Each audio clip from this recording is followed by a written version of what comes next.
It was a splendid morning on the island of Sodor.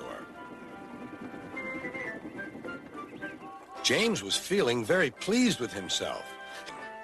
He reached the junction just as Percy puffed in with some freight cars. James was surprised to see him. What are you doing here, Percy? You should be at the station by now. I know, sighed Percy. These cars have been troublesome all morning. That's no excuse, Percy. Nothing should stop us. Sir Topham Hatt relies on us to be on time. Now, if you'll excuse me, I'll be on my way. And James puffed importantly away. Bossy buffers, muttered Percy.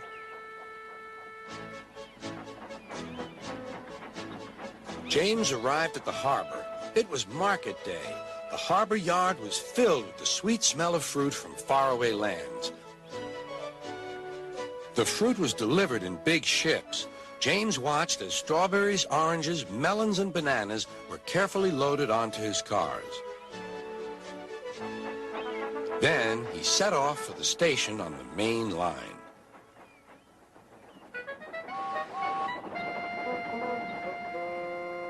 On the way, he met Thomas.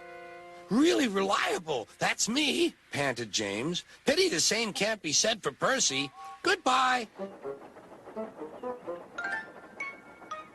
What was all that about? Gasped Annie and Clarabelle. That was trouble. Trouble for James. Just wait and see. Percy was back in the yard and busy shunting. He had the cars in good order and was making up for lost time. But the station master had bad news. What's happened? Asked Percy's driver. James's brakes have jammed. We need Percy's help right away. Percy quickly set off to the rescue.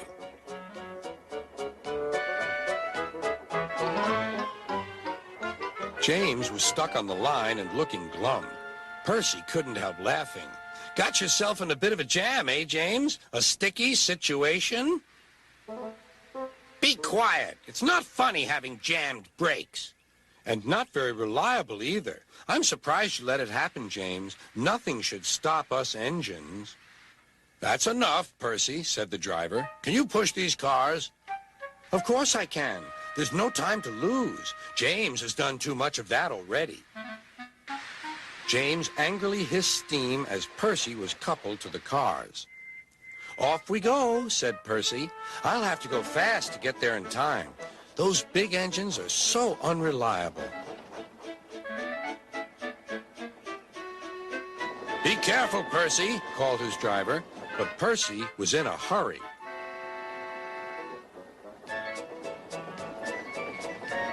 He didn't see that the switch had failed and that he had been diverted into a siding. Look out, Percy, shouted his driver and applied the brakes, but it was too late.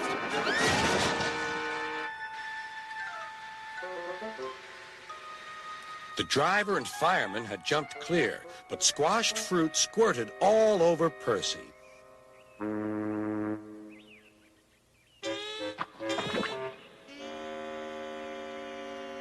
Sir Topham Hatt arrived.